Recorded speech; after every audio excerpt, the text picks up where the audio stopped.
to even assume that there's going to be a peace deal, I think is a big assumption because Putin has the reason why he went into Ukraine in the first place was not because he needed Ukraine. He needed a war. He needed a war because that's what dictators need when they're not supplying the people with what they're asking for. He needs a distraction. Hi, I'm James Heapy, and welcome back to Superpowers. Donald Trump sent shockwaves through Europe as he called time on his support for Ukraine. While many had suspected he would push for a deal, as he famously said he would, he ended the war in 24 hours. No one was quite prepared for him actually attempting to do so. The American president proceeded to spout Russian propaganda, as he has called this week as Zelensky a dictator, blaming Ukraine for Putin's illegal invasion.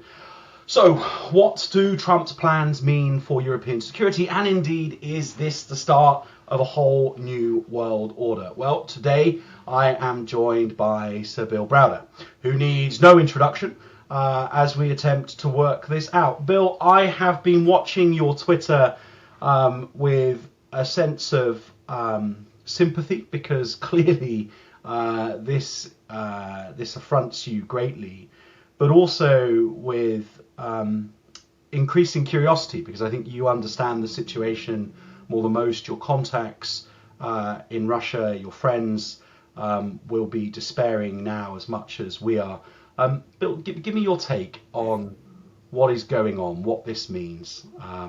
Is this really the end of the world order that has revolved around the Euro-Atlantic for the last 75 years, and what does it all mean? Well, we shouldn't get too pessimistic just yet. If you remember back on February 24th, 2022, we saw the Russian army in hundreds of thousands, rolling across the border into Ukraine. And we all were told and assumed that the Russians would take Kiev in 3 days. And this scrappy little Ukrainian army with babushkas, with Molotov cocktails, held the Russians back, humiliated the Russians, and 3 years into it, based on Ukrainian statistics, they've lost 862,000 soldiers, and pretty much all of their materiel, their equipment, their military equipment that they started out with. And so, whatever is happening right now, and there's a lot of stuff to unpack, and I'm sure we will. I don't think that we should assume that the sky is falling. There's a lot of countermeasures that we can take. There's a lot of countermeasures the Ukrainians can take. There's a lot of things that are assumed that won't happen. And so, yes, we're in a completely different world. I mean, I've spent the last 15 years trying to fight Putin, and most people didn't realize how dangerous he was until he invaded Ukraine, and then the world joined me in fighting Putin, and now we're in a pivotal moment where the leader of the free world wants to side with Putin against the victim. So there's a lot to talk about today, but I'm not one to think that just because things look bad, we should catastrophize the whole situation, and we can talk about all that in the next 30 minutes.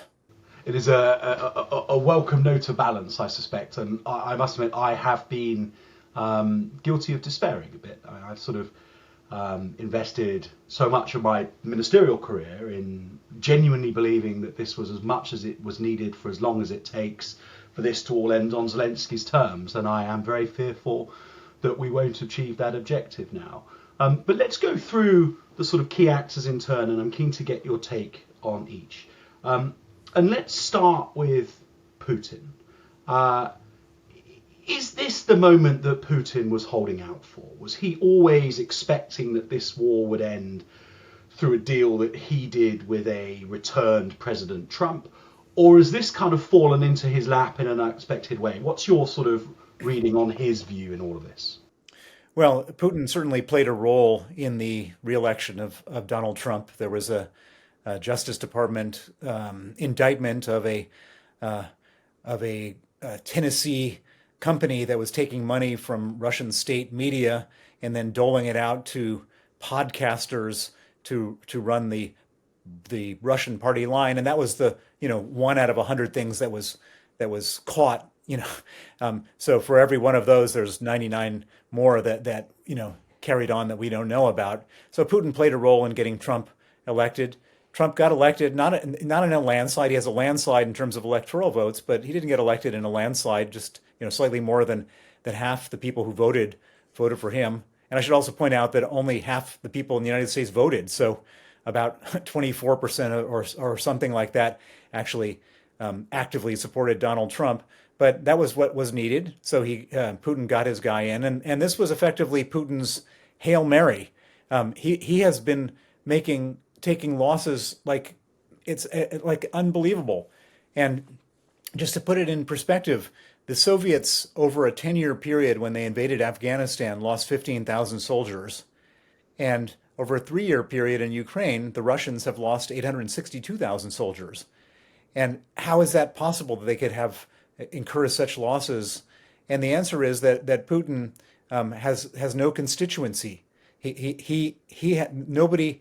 It doesn't matter what people think in the Russian population. It doesn't matter what the Duma, their parliament, thinks. It doesn't matter what the press thinks because the press is all contained.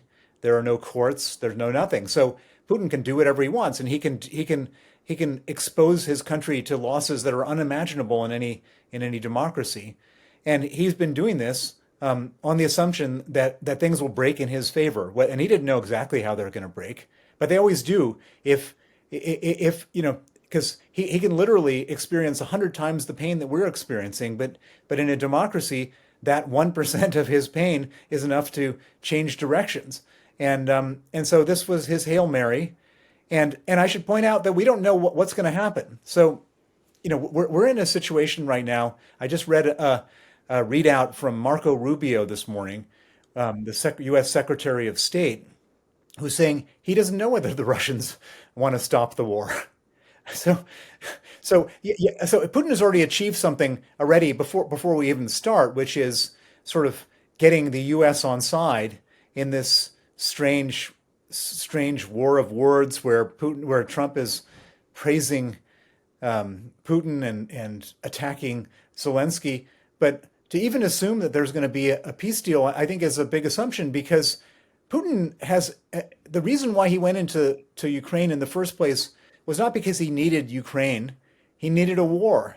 He needed a war because that's what dictators need when they're not supplying the people with what they're asking for. He needs a distraction. Even though Russia's not a democracy, he needs people to be angry at somebody else other than him because even in a non-democracy, if enough people get angry, they storm the Kremlin. But there's a tension, right? I mean, you rightly set out the comparison between Russian losses in Afghanistan and similarly Chechnya was a yardstick I was using the other week as well. Eye-watering losses in their relative spaces of time, but nothing compared to what's happened. The Russian economy is apparently on its knees. So there's an argument that says that what Putin needs is a route to, as he would see it, an honourable ending, and Trump seems to be handing in that. But on the other hand, I wonder if the Americans don't agree that there should be no European troops in Ukraine as part of a security force, which I think Putin may well try and make a red line, then will the Russians fight on? I mean, is it a case that this war must end out of Russian necessity and Trump seems willing to hand him an honourable exit? Or actually, is there still a price that Putin won't pay? And if necessary, the Russians will fight on as a consequence? Well, there's a lot of different things there. So first of all, Putin has reoriented his economy from a regular economy to a war economy. They spend something like 7% of their GDP on war, 40 or greater percent of their government budget on military expenditures. They've lost all of their major markets. They were big. They had all these pipes going into Europe to sell gas. All that gas is no longer sold. Gazprom used to make up 25% of the tax revenues of the Russian government. Now it doesn't. It's at a loss because they don't sell their stuff to Europe, and so they're now a war economy, and everybody's working on war stuff. And so he kind of needs that. I mean, and also, what do you do with this million or so criminals that are the military who come back, and how do you reintegrate them into society? So I think there's one thing going, which is he doesn't want to. I mean, he's got all these incentives to keep this war going, and the second thing is you're right that he may want to pause, but he may need a pause because things are, the economy is going badly. He's got a lot of issues, but it's not going to end the war, so to speak, in the sense that all it's going to do is it's like there was an agreement signed after Russia took Crimea and invaded the Donbass called the Minsk Agreement. It was supposed to be whatever an end to the war, and it wasn't an end to the war. It was just a pause to the war, which carried on, and then he launched it again. And so I can say with 100% certainty that whatever is agreed is not going to be the end of the war. It might be, if anything is agreed, by the way, it will be a pause so Putin can rearm, um, and restructure to make his next move. And by the way, his next move will be in Estonia, Latvia, and Lithuania after America withdraws their troops from those countries, which, as you say, is probably one of the things that Trump will do proactively, even without an agreement. Yeah, I'm keen to come to the European response in a few minutes' time because I I think it's really challenging for a whole load of reasons. But before we do so, can you give me your thoughts on where Zelensky is at in all of this? I mean, there are some painful truths which people like Mike Waltz are not wrong in pointing out. So, in the face of existential danger, Ukraine has not fully mobilized its citizenry against the threat. Um, the sort of there is a sense that a full restoration of territory is an almost impossible objective, and Trump and his team are the first to say that quite so brashly on the international stage. But in defence and security conferences for 18 months to 2 years now, very, very clever people, Europeans, have been saying that is the likely reality. So, where's Zelensky at? What does this all mean for him? Clearly, he wants to be at the table. A peace being imposed on him is outrageous. But does he know deep down that actually the end game is nigh and that might not be a bad thing for the Ukrainians? What do you think? Well, so let's back up right to the very beginning.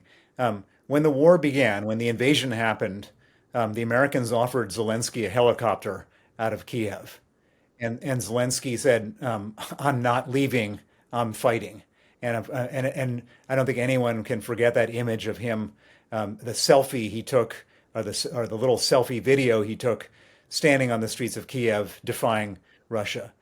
And then what Zelensky did, which is truly unbelievable, is that he was able to use the power of his character, his persuasion, his charisma, to convince the rest of the world to help him fight off these evil invaders.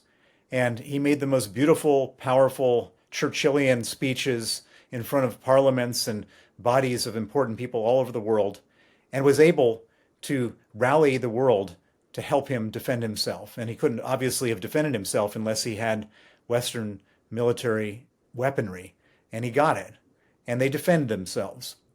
Now, of course, it's and by the way, they defend themselves in a quite remarkable way. If you remember, Russia had taken over like a huge amount of Ukrainian territory, and they pushed the Russians back from I don't know the exact percentages, but they pushed them back to 20%. I think it was greater than 30%. I mean, the map is quite remarkable, um, and so any the history books when looking at this thing will be quite favorable to Zelensky in really major historical terms for how he's managed this.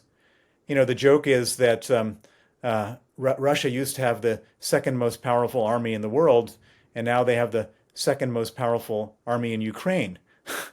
um, and so Zelensky is a hero, and I don't think that any statements made by Donald Trump can take that away.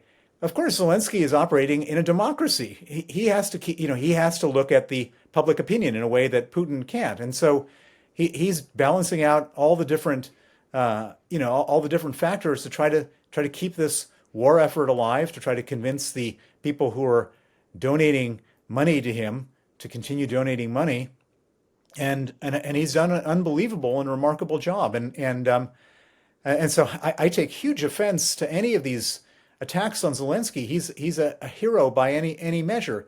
Now he's got a decision to make, which is what to negotiate and how to negotiate, assuming that Russia even wants to negotiate. But the fact that he hasn't been at the table, how do you have a peace negotiation between an invading party and a defending party if only the invading party is at the table? You need the defending party there as well. And so for Trump to sit down with Putin and to exclude him is just an insult to him, an insult to decency, and it doesn't make any sense because whatever has to happen, he has to agree. Now, Trump believes that he can force Zelensky to any terms because America, I think, has stopped military aid for Ukraine, and we know what happens when they do that because we've been through this once before.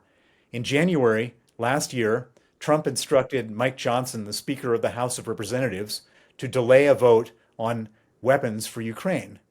And the vote was supposed to happen in January, and it didn't happen up until April. And during those 4 months, the Ukrainians nearly ran out of ammunition.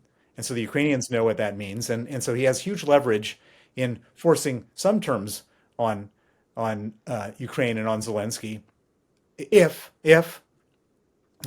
Europe decides not to increase the aid to Ukraine to make up for the American shortfall, which Europe doesn't have the money to do.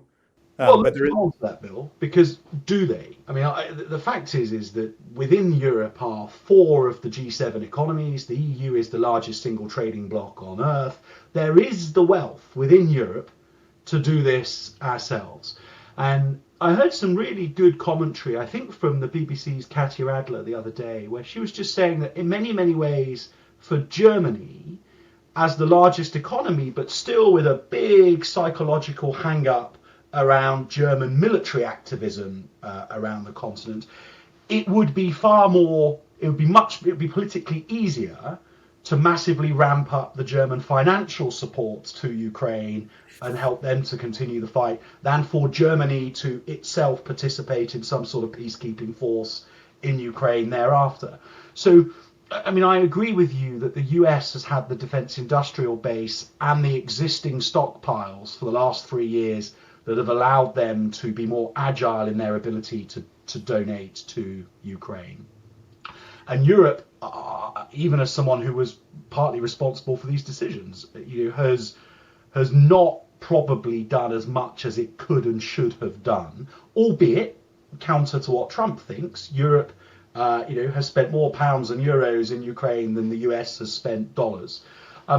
So, does Europe need to sort of go it alone and say, Zelensky, if you want to fight on, if that aim of this ending on your terms, on the basic Ukrainian sovereignty survives, we're with you? Or does Europe have to dance to whatever tune comes out of these US-led negotiations? Well, so there's one thing missing in your question, which is that there's one other factor which could make the whole financial decision much more straightforward, which is that a week after the war started, in the West, we froze $300 billion of Russian central bank reserves. As we all know, the damage that's been done to Ukraine is, according to the World Bank a year ago, is 500 billion and is probably $1 trillion now. And so that money, which is mostly sitting in Europe, I think only 13 of the 300 billion is sitting in the United States. That money could be confiscated and should be confiscated and used to fund the continued defense of Ukraine. And so I agree with you that there's more money that could be spent. But if you look at where we are here in the UK, the chancellor is cutting off pensioners for their heat.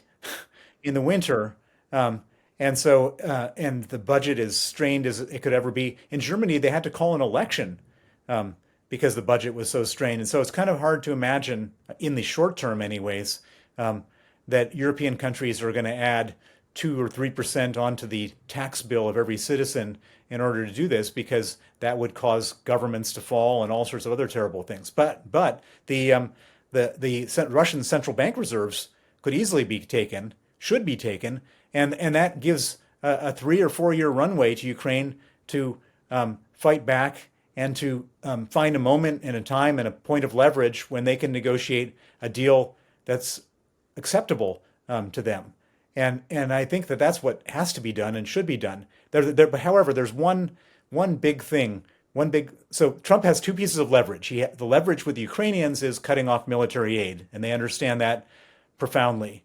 The leverage he has with us is the idea that he could basically opt out of any Article 5 NATO enforcement, which means Article 5 says all for one and one for all in NATO. And so he could say, I'm going to pull all of my troops out of Eastern Europe unless you go along with my plan. I will abrogate the sort of nuclear defense infrastructure if you get in the way of my plans. And in which case, I can imagine that people in Europe would say, well, that's just too unfavorable a situation to contemplate. We have to go along with whatever Trump wants. Now, the interesting thing about Trump is that he's sort of he has this maximalist approach to negotiation, which works on a one-off negotiation, but doesn't work over a period of time. And so if he's firing all his shots everywhere all at once, we will adjust to whatever his shots are. We'll figure it out. I mean, France has got nuclear weapons. UK has got nuclear weapons. We need to create our own nuclear deterrent. We will. We all have big economies. We can come up with money for our defense or for Ukraine's defense if we need to. So this only works on a very short-term basis, and it's very painful while it's happening. We're not going to. The world is not going to collapse because of this. It's just going to become a lot different world. What is it that is in Trump's mind here? I mean, is this a set of tactical actions based on his sense of the power and authority and responsibility that comes with his office, and that sort of dealing with the Middle East, albeit in a way that we find crass, ending the war in Ukraine quickly, albeit in a way that we think is unsustainable, is just a set of decisions that he's making to deliver on promises, or does Trump have a sense of grand strategy, that this is a conscious pivot in US strategic priorities from Europe towards the Pacific, or is it neither of those things? It's just a sense that the US doesn't need to worry about the world beyond and should get on with focusing on itself. What's Trump's motivation, Bill? Well, I'm not sure anyone knows his motivation. There was a very powerful piece written by the famous historian Francis Fukuyama at Stanford today, in which he makes the assertion that this is not isolationism. This is Trump now sort of going from sort of changing sides from liberal democracies to authoritarians, and that that he's actively throwing in his lot with the likes of Putin and perhaps in the future Xi, and that all of us in our quaint ideas about democracy and liberalism and freedom, well, that he doesn't believe in that. Now, I don't know if that's the case or not. I'm just repeating what Francis Fukuyama is saying. My assessment, just on the very short-term basis, is that Trump just wants to break everything. And then, it's kind of like when you play pool and you're the first person to shoot. You break and you see where all the balls go, and then you decide what you want to do. And he's breaking the relations with Canada, with Mexico. He wants to take over the Panama Canal. He wants to occupy Greenland. It's just he wants to make the Gaza into Mediterranean Riviera. He just wants to break everything, and he's got some quite naive thoughts about how, or simplistic thoughts about how the world works, and just wants to kind of do that. And he doesn't know how it's all going to play itself out. I don't think he's a strategist by any means. He's a bulldozer. Um, and I saw another sort of quote that he's a bull in a china shop, and we're the china. Uh, Give me, I mean, there's lots to just make you despair from our conversation so far, because almost at every turn there's a helplessness in so much as to to last bit of our conversation, that Trump is just kind of bouncing from issue to issue like a bull in a china shop, a helplessness for the Europeans in so much as there's real American leverage over us, and our economies don't look like they're in a position where we can assert ourselves if we wanted to. There's a helplessness from the perspective of Zelensky in so much as he is and has been dependent on US military aid, albeit I agree with you, there is an incredible individual resolve in Zelensky and a collective resolve amongst Ukrainians. And there's a sort of even a helplessness within Russia in so much as Putin is taking enormous losses. So what are you? Let's start with what would you hope would happen next, and then we'll sort of move on to what you think will happen next. What if you could design the next sort of 6 months of global foreign affairs? What would happen, Bill? well, I guess what I would say first and foremost is that the that Keir Starmer and the leading and the new German Chancellor and the French president and the Polish president and a few other big people in Europe get together in a room and make the decision right then and there that the $300 billion of Russian reserves will be confiscated, and a defense fund will be set up, and that defense fund will be used to arm Ukraine. At that point, to instruct the Ukrainians that their military aid will not be cut off, and that they should negotiate on the basis of their own national interest, and that they should do whatever they think is the right thing to do. If they want to end the war now, they should end the war now. If they want to end the war later, when they're in a better position, they should end the war later. I think that over the next few months, we need to have, the leaders of our countries need to have very serious conversations with the constituents of our countries, that we have a new world order, that we have to defend ourselves, that we're going to have to invest in military, in armies, in equipment. It's going to cost money, but that's the if you have no defense, you have nothing. That's the first and most important responsibility of government, is to defend the country, and that we should try not to get into fights with Trump, but we should not back away and behave like weaklings in this situation. The economies of Europe the economy of Europe together, combined with the UK, is larger than the American economy. The population is larger than the US population. We're not helpless. We're only helpless if he can pick us off one by one, whether it's Putin or Trump or whomever. We're in an existential moment, but necessity is the mother of invention, and we're now been presented with a necessity. And it will cost a lot. It will be painful, but we can't just sort of throw our hands up in the air and say the sky is falling and we're all just nobodies, and we can't do anything about it. We're not in such a weak position that we have to do that. That's my hope. Now, And well, yeah, and I think there'll be many people that would share it, and the world would be better, undoubtedly, if that's a sequence of events that transpire. I risk of ending on a pessimistic note. What do you think will happen? well, what I think will happen is that we will actually confiscate that money. Um, I doubt whether we'll be able to like change the entire defense attitude in the short term. Um, I don't think that the negotiations will actually result in an agreement. I think that it will all be a lot of noise, and there will not be a peace deal. It's hard for me to imagine that there will be a peace deal that Putin will be happy with, that the Ukrainians will be happy with. And so, and if Trump doesn't have that leverage over Ukraine, then they don't have to accept it. And so I think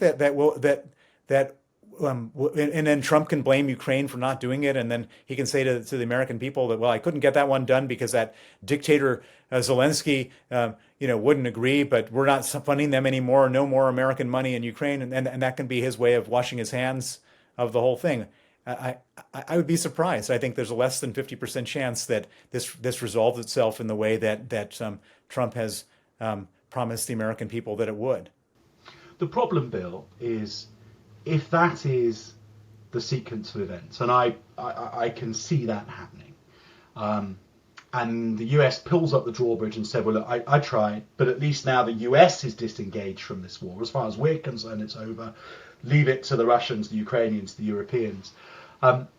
If the rest of Europe is then subsequently involved, however it's funded, through seized assets, as you recommend, but that the war escalates and the US has disengaged, are we then in a place where European security is entirely a matter for Europeans, and that the US, like in 1939, 1940, 1941, it is not obvious to the US that they any longer have a role in securing the European continent? That bothers me. The other thing that bothers me is the opportunism of Xi. And I don't think we've got time really to go into what is China's strategy in all of this.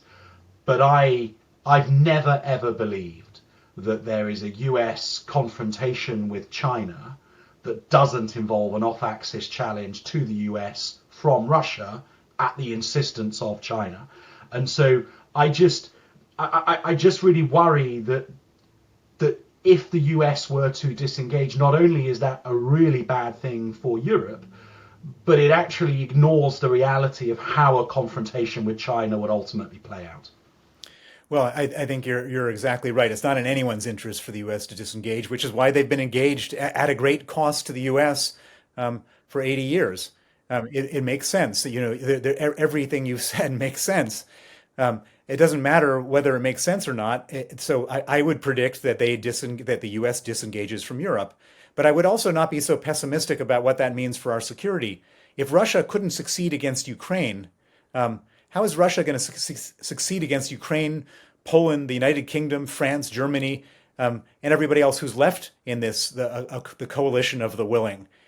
We have, we have what we need to keep Russia at bay, including a nuclear deterrent. We have a nuclear deterrent. They may have more nuclear warheads than we do, but nobody wants a nuclear war, however it goes. And so there's not going to be a nuclear war against us because we have nuclear weapons and France has nuclear weapons. And then in terms of conventional war, they would lose in a conventional war against Ukraine combined with Europe. They're losing in a conventional war or barely succeeding in a conventional war against Ukraine. And so it's going to be awful however it plays itself out. Putin is brash, but he's a bluffer. He's been bluffing all along. And he thinks he's got a terrible hand, and he thinks that we're just all going to fold by him looking at us the wrong way. He thought that we would fold just on the basis of gas, that everyone buys Russian gas, we would never lift a finger. And it turns out that he was wrong. Again, if we have to, we will fight back. And surely, because he's so weak and so worn out, to the extent that the U.S. pulls out, we just have to step up and show him that we are a deterrent. I was at the Munich Security Conference last weekend speaking to foreign ministers from a number of countries, and particularly the frontline countries. Everyone's kind of understanding that this is where we are now. Now we have a new German chancellor who's coming in on Sunday. He'll be better than the old German chancellor as far as these issues are concerned. So let's see what happens. Well, I hope you're right, and your view is, I think, more hopeful than mine instinctively is. I worry that Europe just can't quite get itself into the gear necessary to react at the scale that is necessary, and that that we're struggling to find the leadership. I was struck by Merz as well, from what I saw in Munich. I thought that he was saying all of the right things, but the problem is until we know the composition of his coalition, we won't know exactly how much he's able to deliver on that rhetoric. Macron, I think, is doing all that he can as the senior statesman in Europe to convene people, but he is massively hamstrung by French domestic politics, which means there's a massive market for Keir Starmer. And even though I'm not of his political persuasion, I wish him all success in leading Europe in what is to come. It is not, that you're right that the B9 countries, as NATO call them, the frontier countries, are squarely focused on the threat of Russia and the necessity to do more. But there are many, many others on our continent that are not, and I think there's a real market for UK leadership, irrespective of our relationship with the EU, for Keir to step up and lead the continent. And by the way, I think that brings a lot of leverage to the negotiations. If Europe is confident and assertive and ready to resource a solution, I don't think Trump is disingenuous when he's saying if the Europeans want to be involved, tell us what you do. How you're going to resource it. Bill, it has been fascinating to talk to you. Your campaign to release the seized assets will feature when the history is written, particularly if it happens, and I hope that it does. You're a great man that has done great things in support of the Ukrainian cause, and I'm really grateful to you for sharing your time with us on Superpowers. The future of global security on Times Radio. Like and subscribe everything that Times Radio does in its commentary on geopolitics. And for more Superpowers, join us next time. Thank you very much. Thank you.